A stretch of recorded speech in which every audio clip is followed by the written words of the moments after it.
Bonjour Claire Magone, porte-parole de Médecins sans frontières. Vous rentrez de 10 jours en Sierra Leone, l'un des pays touchés par le virus Ebola. Est-ce que vous diriez aujourd'hui que la situation est sous contrôle ? La situation est absolument hors de contrôle depuis longtemps et elle a atteint des dimensions catastrophiques au regard du nombre de morts qu'elle provoque et aussi au regard de la paralysie générale qu'elle entraîne dans le système de santé et des hécatombes qu'elle provoque au sein du personnel de santé qui essaye coûte que coûte de tenter de la juguler. Oui, vous dites ce soir, et Médecins sans frontières publie un communiqué très alarmiste en disant qu'il faut véritablement une mobilisation internationale, ce qui n'est pas le cas aujourd'hui.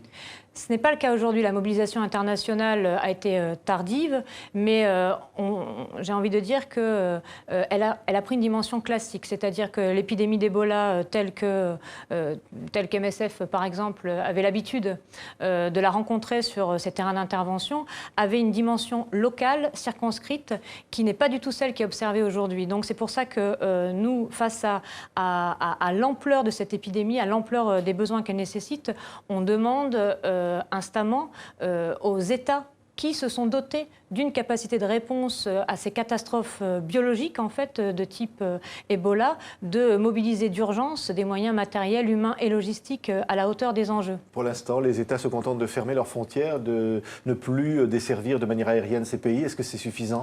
Alors, il y a évidemment la question du contrôle du trafic aérien se pose puisqu'il ne s'agit pas non plus d'ouvrir toutes les frontières au virus.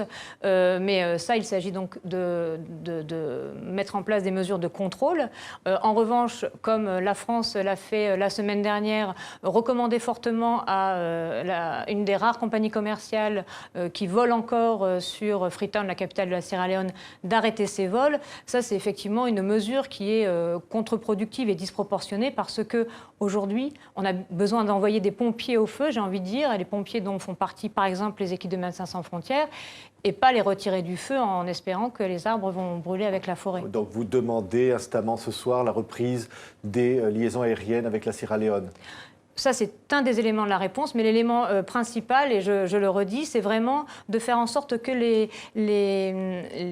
pays qui ont cette capacité de réponse, c'est-à-dire qui sont capables de déployer en un temps record des hôpitaux de campagne et en étant capables que des équipes puissent y observer les règles très contraignantes qui protègent le personnel de santé au contact des malades, le fassent de toute urgence, y compris les services de santé désarmés des pays, notamment la France. Vous demandez à la France, par exemple, d'intervenir ce soir ? Absolument. La France qui est dotée, la France qui, par ailleurs, siège aussi au Conseil de sécurité des Nations Unies, et donc qui fait partie d'un des pays qui peuvent influencer très fortement la réponse internationale à ce type de crise internationale, doit mobiliser d'urgence des moyens opérationnels sur l'épidémie, et non pas ce qu'elle a fait jusqu'à présent, et c'est suffisant, mais pas, nécessaire, mais pas suffisant, dépêcher quelques experts de ci, de là. Donc la réponse actuellement de la France n'est pas à la hauteur de la menace ?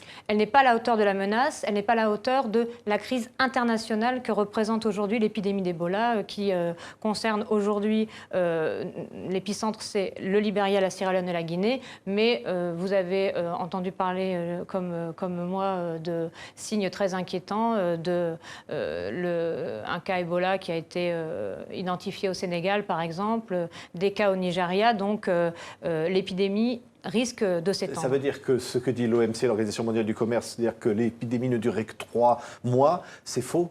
Alors l'OMS a établi des prévisions, c'est faux. C'est-à-dire que c'est impossible à prédire, c'est absolument impossible à prédire. Moi, j'étais sur le terrain, j'ai rencontré du personnel de l'OMS, j'ai rencontré du personnel du CDC, le Center for Disease Control d'Atlanta, qui est l'agence gouvernementale américaine dont la spécialité, c'est l'investigation épidémiologique, et qui avouait en toute honnêteté ne pas être capable non seulement de prédire l'épidémie, ce qui est toujours très difficile à faire, mais même de la décrire, parce que la collecte de données n'est pas mise en place.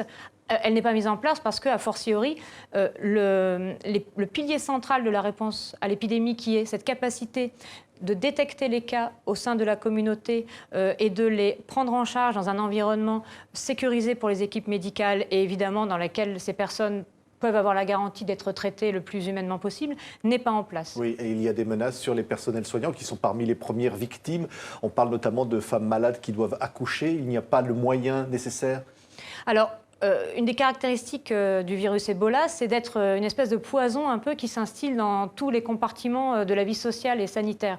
En Sierra Leone, ce que nos équipes observent, c'est que vous avez des endroits où les centres de santé sont désertés par le personnel de santé, insuffisamment protégés et qui, du coup, que ce soit au sein d'une unité pédiatrique ou effectivement d'une unité par exemple d'obstétrie, n'osent plus faire ces gestes qui les mettent en contact direct avec des personnes sans savoir parmi elles qui pourrait être une personne contagieuse. Donc certaines désertent, pour celles qui ne désertent pas, elles se contaminent, ça arrive souvent et donc il y a des véritables hécatombes locales avec parfois pour un centre de santé plusieurs dizaines de personnels soignants qui meurent. Oui, on disait qu'il y avait un certain déni de l'existence de cette maladie qui entraînait une stigmatisation et un isolement des personnes malades. Aujourd'hui, ça n'est plus le cas?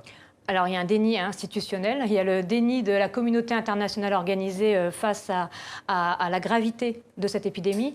En revanche, au sein de la population, vous avez raison, au début, surtout que cette épidémie a frappé par surprise en fait l'Afrique de l'Ouest, puisqu'il n'en avait jamais eu l'expérience auparavant. Donc, il y a eu des réactions, comme de façon assez classique dans ce type d'événement, de déni, en effet, puisque de quoi vous nous parlez, on n'a jamais vu ça. On n'en est plus du tout là. Ce qu'on voit en Sierra Leone, c'est Ebola est sur toutes les lèvres. Il y a certainement, évidemment, encore des endroits plus ou moins reculés où les gens n'en ont pas encore entendu parler. Mais le sentiment, c'est plutôt qu'il y a une très grande prise de conscience au sein de la population, une très grande demande, en fait, d'aide. Au Libéria, à Monrovia, qui est un des endroits les plus touchés, nos équipes ont mis en place un centre d'isolement et de traitement qui a maintenant, on est à, je crois, 160 patients.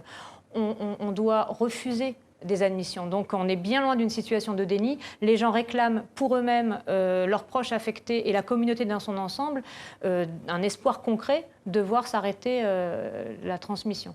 Merci beaucoup Claire Magone. Donc, vous êtes porte-parole de Médecins sans frontières. Au retour donc, de 10 jours passés en Sierra Leone, d'être venu témoigner sur le plateau de TV5 Monde. C'est moi qui vous remercie.